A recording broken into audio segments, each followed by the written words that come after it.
When people take over street, all oppressors they go run away.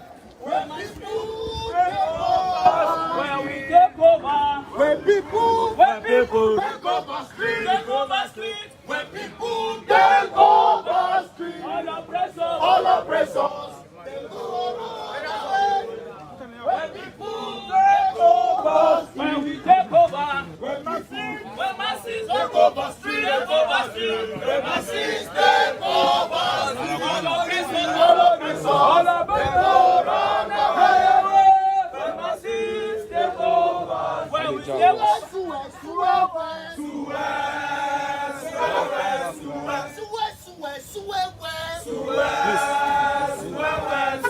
Who is a terrorist? Buhari is a terrorist. Who is a bandit? Buhari is a bandit. Who is a Boko Haram? Buhari is a Boko Haram. Who is a terrorist? Buhari is a terrorist.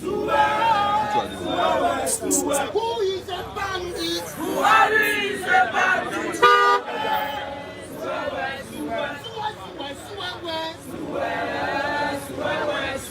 What are we here for? What are we here for? What are we here for? What are we here for? What are we here for? What are we here for? What are we here for? What are we here for? What are we here for? God is bleeding. What are we here for? What are we here for?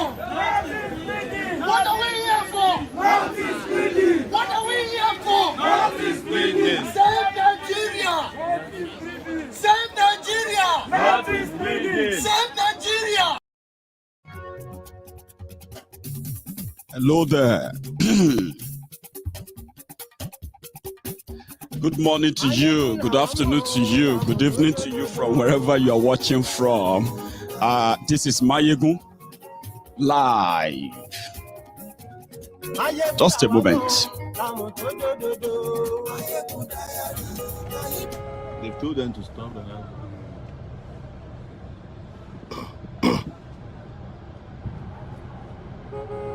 Don't run for them.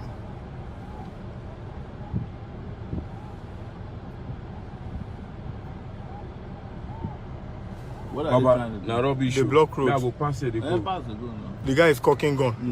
Don't pass. No, pass. The road is not good. Pass it. This place is not good here. I feel pass. I'm moving this one. Police stop people. Movement. So let your phone be inside, sir. Even the boys, we can't close them with phones. When they know they let them put distraction, worry them. When they come move, they go. Somebody instructed through their walkie-talkie that they must not let.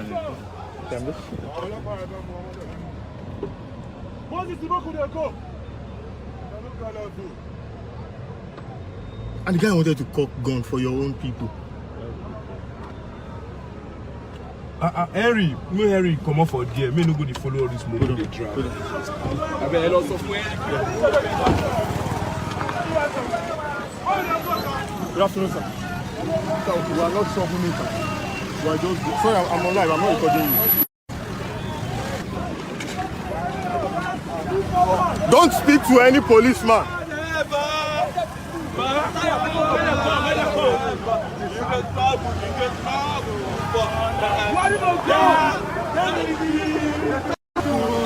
Borders! That is good! Borders! We are not afraid of them.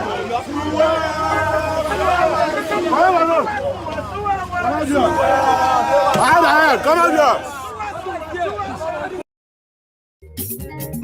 Thank you. Kindly let me know if this audio is perfect and if the video is clearer just before we continue. Lórí Facebook, and yes, we like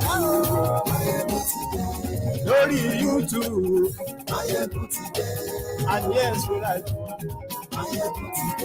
Ọba bá gbé wúrẹ́, and yes, we like Thank you very much for joining me again tonight. So good evening to you, good morning to you, good afternoon to you from wherever you are watching from. And this is Maiyegun live. And if you have read the caption of the broadcast, Buhari saved Nigeria from Islamization agenda of Boko Haram, Laya Muhammad said. Now, you see, the part of this broadcast tonight is going to be on the deceitful nature of the rogues who are from the Yoruba land, and they've continued to, to perpetrate their trade of deceit, boot licking, ass licking, and praise singing in the name of the Yoruba people. So we would rather let the people know better that if you are deceived by the posture of the likes of Akondeo, the likes of Layamo, and every one of them who is out there pretending that Boko Haram is the best thing that happened to Nigeria after discovery of sliced bread. So we'll let you know better that this bunch of liars and their postures that continue to put a dent into a divided, polarized Nigeria, as those who are supposed to be from the southern Nigeria should be speaking for the southern Nigeria, and people from the northern Nigeria should be speaking for northern Nigeria. And in the process, when you are equally represented, justifiably represented, there will be less rancor, less division, and less violence that we are witnessing today. It's so divided that the likes of Layamo continue to try to change the narrative. Nigeria has become so divided that people now know better that they live in two countries. A country that pretended to be one, but with two laws.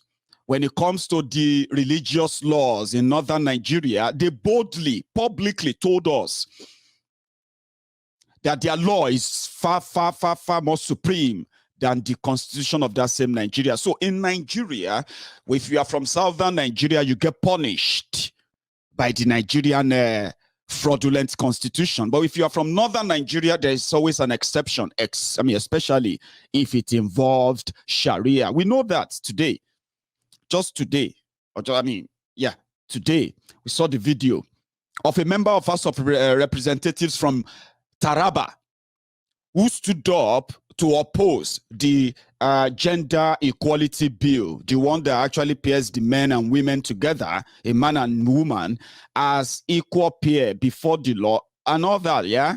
And the only reason why he opposed that bill was no other than for religious reason. He said it is un-Islamic for man and woman to be equal. It is un-Islamic and all of this. Therefore, it is unacceptable. And this is the reality that we have today, okay? Divided Nigeria through religious line. To the point that many people who never believed the Islamization agenda, Fulanization agenda, as part of the fear, or should I say warnings that were given prior to the emergence of this calamity, the APC, Egbekegbe. We were told that once they have that power, once they have the opportunity, we will be overrun by the terrorists. They will do everything to Islamize Nigeria. Many people don't believe that will happen. Many still don't. But guess what? Many of those who didn't in 2015 are beginning to see that with the way Nigeria is going, jihadi, all these jihadists in government, Al-Qaeda apologists in government, it is a matter of time when you can read through the policies of the government of the day, their posture and their actions or reactions to terrorist and terrorism acts. Yeah, it is not far-fetched to begin to believe that, this is going to happen. You know what I'm talking about, Insecurity escalated under these criminals.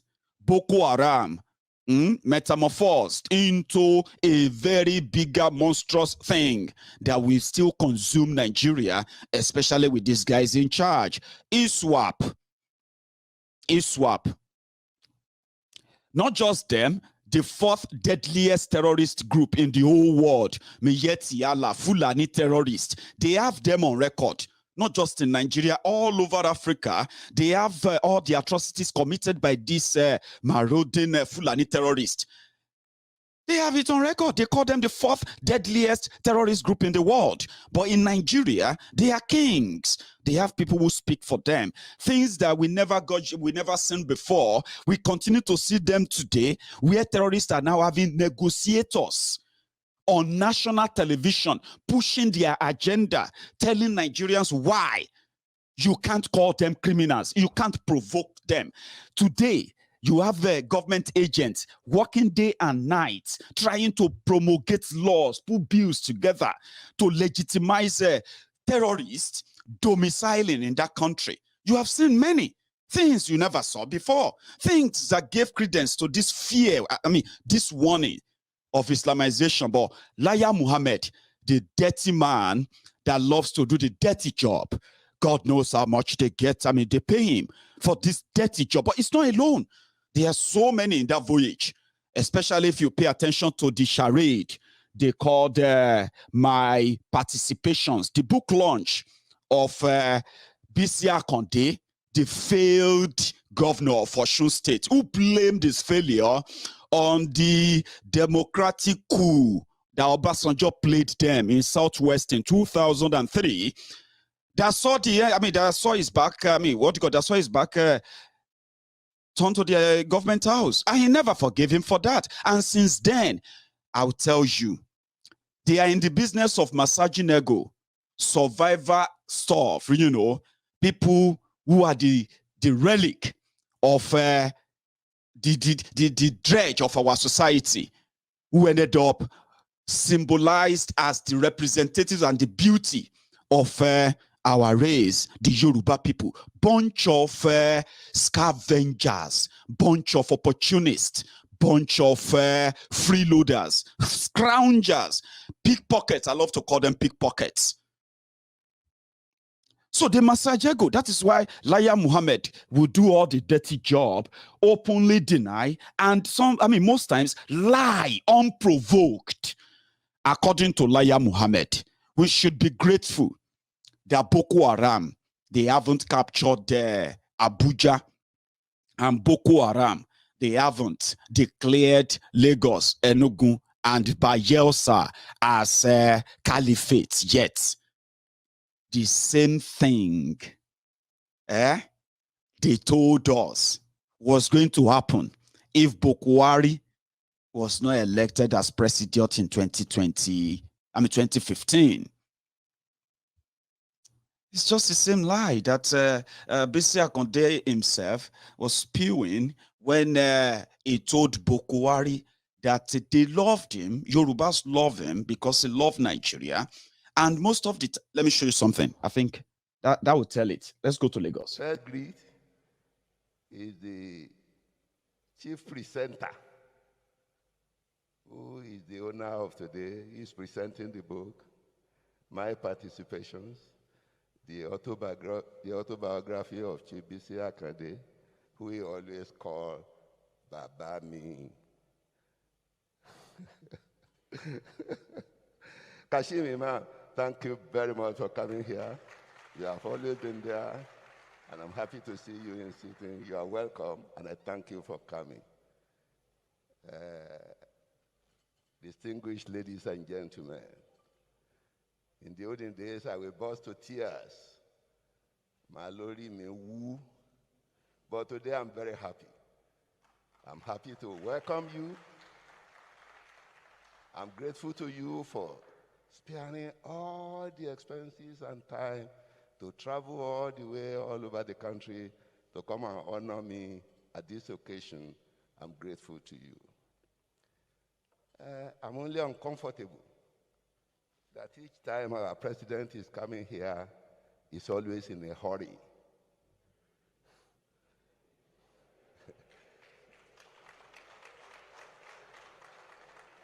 He is our president. We love him. He's one of us. We always want him to relax and come and stay with us. You know, be at dinner with us. Let our children eat with him, touch his clothes, and let him know that we love him.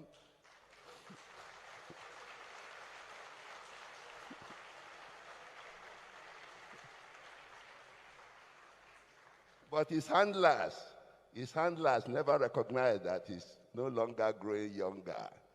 They match him. They think he's still a soldier.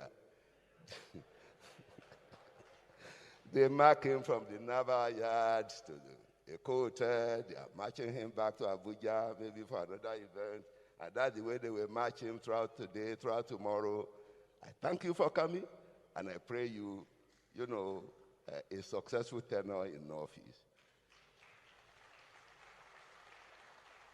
We love you because we love Nigeria. We want Nigeria. And we want Nigeria to be united. We want Nigeria to be peaceful. We want Nigeria to be prosperous. You have a lot of job to do. It's not yours alone. But because you are our leader, we abuse you for everything that is wrong. Even though when we know we are not honest ourselves. We know we are fraudulent. We know we are deceitful. We know we are cheaters.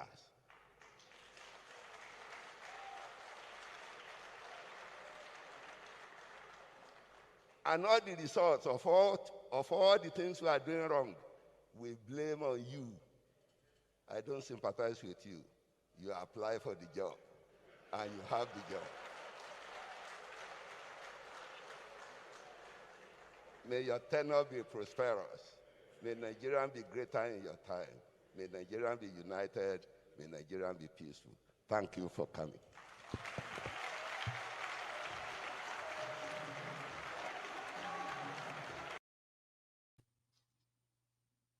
You know we are dishonest.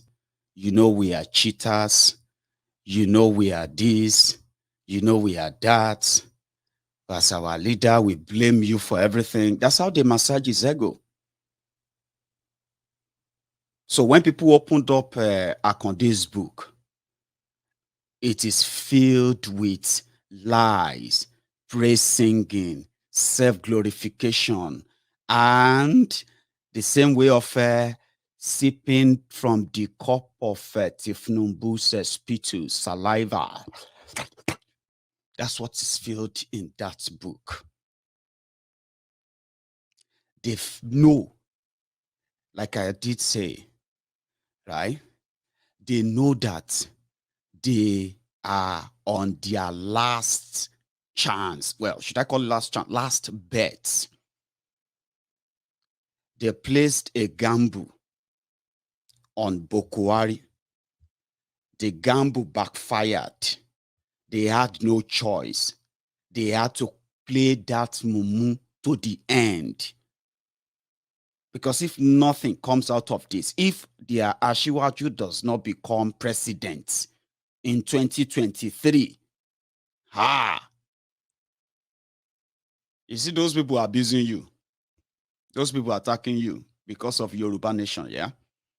Those ones calling you names because of Tifnumbu. They will become more deadlier.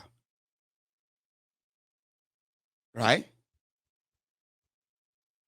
In asking for Nigeria to break up. But just give them their time.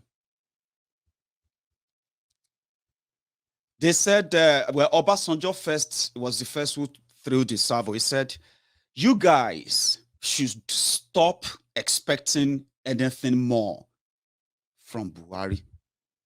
He's done. Check it out. He has nothing else to offer you other than the mystery, hard life, and death you are witnessing right now. So if you survive it, good luck to you. Because he has nothing else to offer you. And he's right on the side. But in Akonde's book, Akonde said Obasanjo and some other people from northern Nigeria, they warned them from supporting Buhari, that Buhari will divide Nigeria. Buhari will blow up Nigeria, and they will all regret it. But according to Akonde, she been at just 18 months left. Within the next 18 months, in their dream, Ashiwaju will be the president, right? Why can't we just call the Were or call Yawo so that they will know that no matter what anybody says, we are with you? But what Akonde didn't know is that absolving Obasanjo, that Obasanjo warned them, actually makes people like Obasanjo, Nostradamus, people who saw tomorrow. But we know be mumu. We saw the involvement of Obasanjo, the involvement of everybody, and we have the video, we have the statement, we have everything everybody did, we have everything on record. But in Akonde's book, Obasanjo is an enemy that did not want to give you Buhari. But in the last 6-7 years, how far with your Buhari?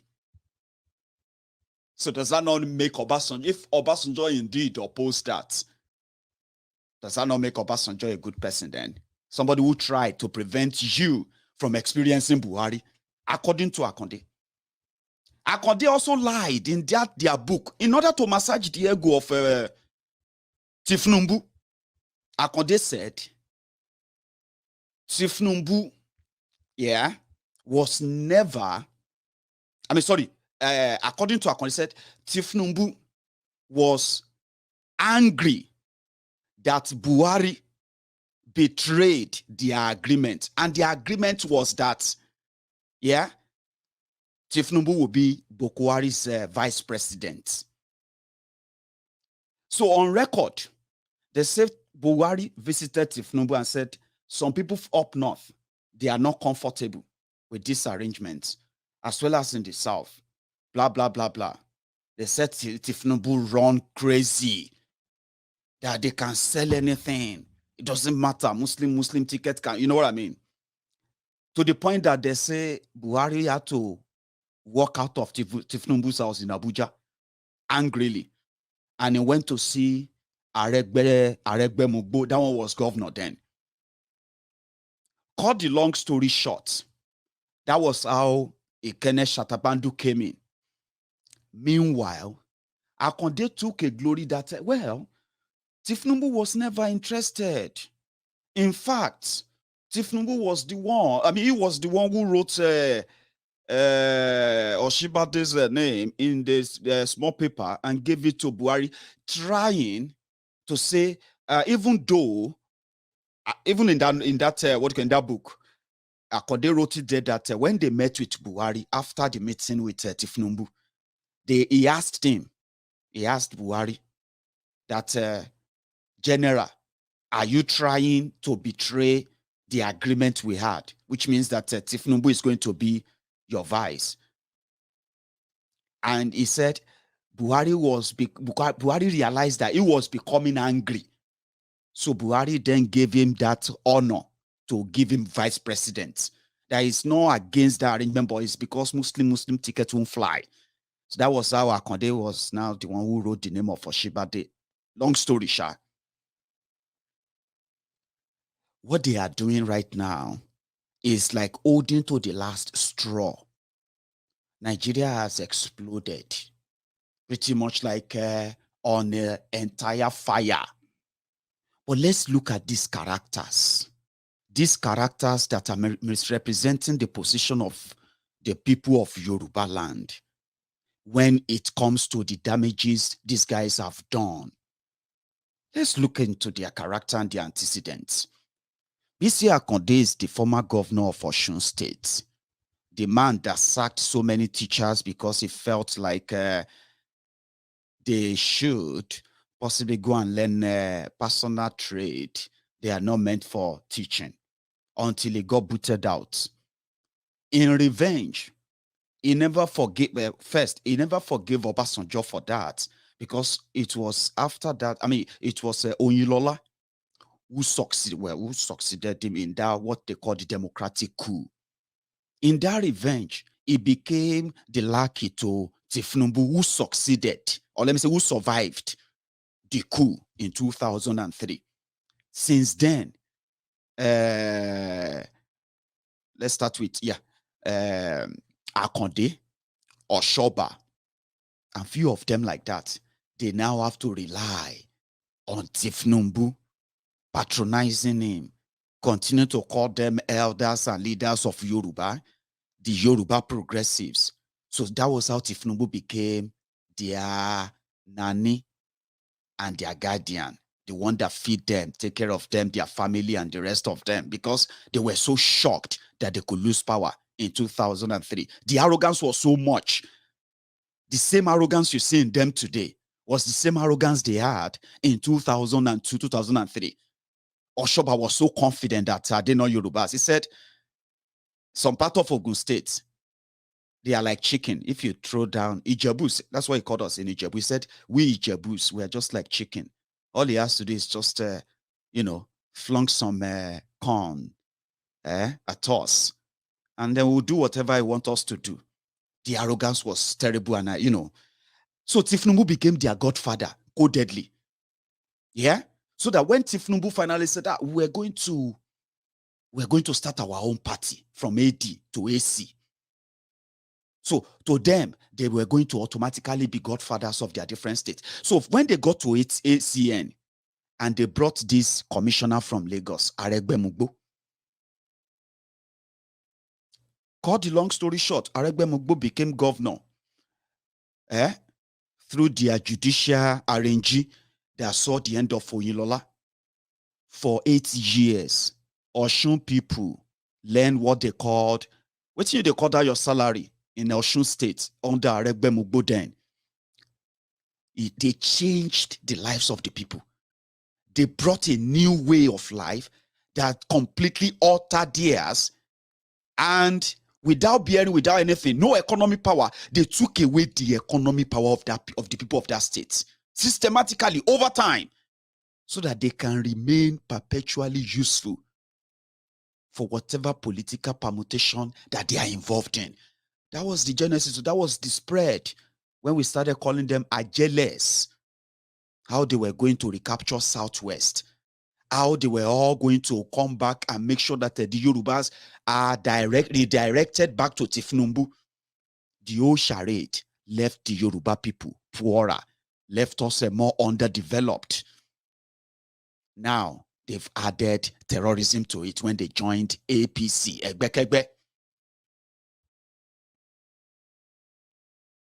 Now, when they joined APC, it was a new lie then, like in a monumental scale. 6 years after that, this bunch of old criminals, they are back again. And they are actually trying to make you think, sometimes they make you think, maybe you are actually the one that is mad. Do you have electricity improved in Nigeria in 7 years of APC? The answer is no. Do you have improved the healthcare system in Nigeria since this APC? The answer is no. Do you have improved healthcare system in Yoruba land, in any of the Yoruba land, anywhere in Yoruba land at all, in the last 22 years of democracy? The answer is no. Do you have a better, improved, standard education system in Yoruba land that you can be so proud of today, 22 years of this crook? The answer is no. How about your living standard? Are you better off in Yoruba land than any other people from any other part of Nigeria? In the last 7 years, let's even use that under disguise. How about now getting used to being killed for expressing yourselves, which is allowed in a democracy? How about that? But they make you think you are mad. It is not, you are just, it is not that bad. And you now ask yourselves, how bad can it get before it is bad? And how bad can it get before these guys actually see it that way? Then I realize that they've done worse. And most of the time, they cover it up with the inefficiency of Nigeria, the imbalance, the inadequate structure of Nigeria, these guys who call themselves progressives from Yoruba land, who are doing the actual job for the fraudulent government of Nigeria called FGN. Aregbe became billionaire just at the expense of the people of Osun State. They ran into debt. Listen, what Aregbe did to the people of Osun State, that he is still walking about driving expensive cars, being protected by policemen, somebody that should be in jail. What he did to the people of Osun State in 8 years, a Yoruba man, and what he did to the people of Yoruba land. Not many of them will agree, but exactly, is that not the reason? Keep them poor. Once you keep them poor, you can always appear as their savior once in a while. That is all they need.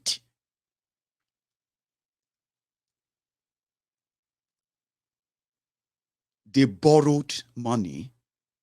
Aregbe Mugbo ran Osun aground and became the first and the only state to declare bankruptcy. Can you believe that?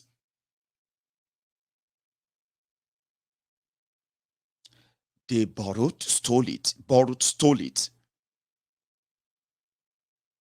to the point that Osun State was collecting allocation of 100,000 every month, 130,000, 75,000 naira, 145,000 naira, where other states are collecting 4 billion, 6 billion, 5 billion. You know why? Because the little that is meant for Osun people, since they've already lent so much, yeah, they deduct the money from the source. Last, Osun don't get anything. To the point that people started from, they say from level 8 upward, they started collecting half salary, 1/4 salary. Some people, even despite collecting half salary, they were still hold years of unpaid salary. Aregbe Mugbo. But if he drives into Osun, he believes he's driving to a kingdom, that he is a king. And the people love him. And he is a Yoruba man. When he says something, he is speaking for Yoruba people. Is it not?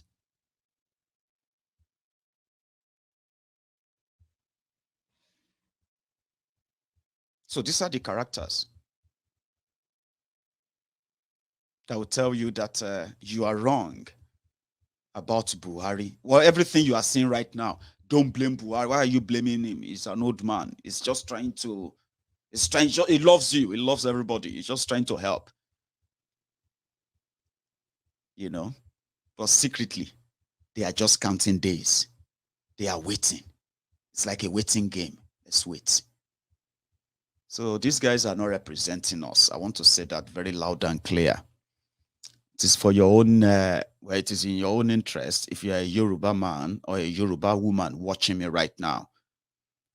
I don't know what you believe, and I don't know how much you hold that belief. But just look around you.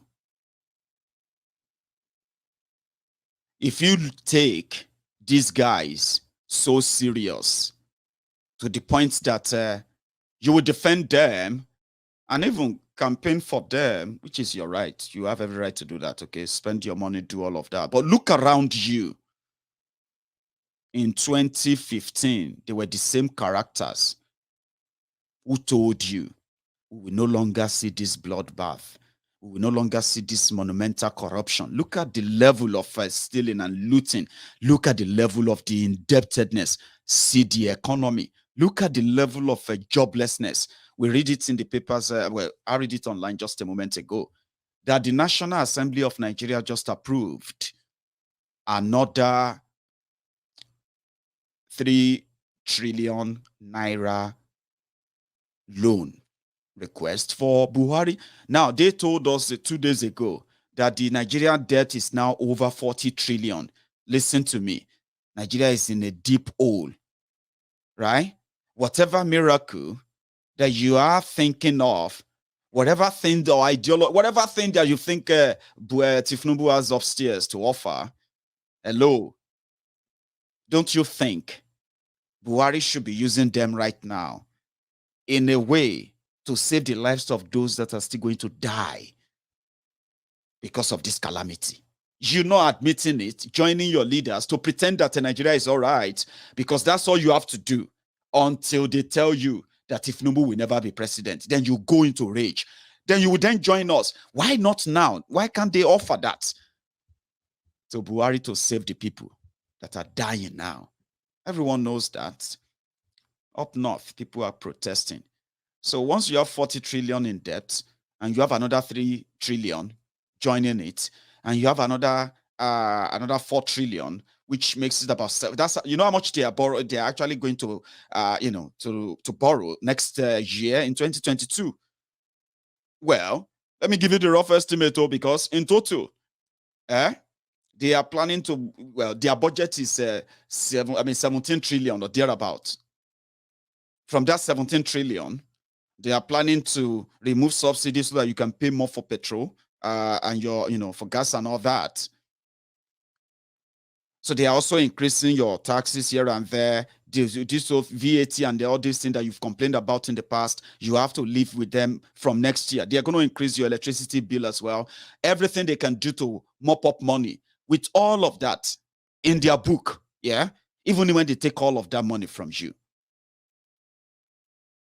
They can only provide, you can only generate, with oil money, with selling your crude oil and all that, they can only generate about 7 trillion. So they will need to go out there and see who is going to loan them 10 trillion naira. So the National Assembly just approved 3 trillion. They already have another approval, $27 billion, coming to somewhere around 8 trillion or 7 trillion as well. So at the end of the day, they are going out there to take a loan of 10 trillion. With what they've taken so far, with what they are paying back, I've told you, with the wreck they have committed, right? When Nigeria generates 100 naira, 99 naira of that money goes into servicing debt. That is why they can't do anything other than to borrow more and borrow and borrow and borrow more.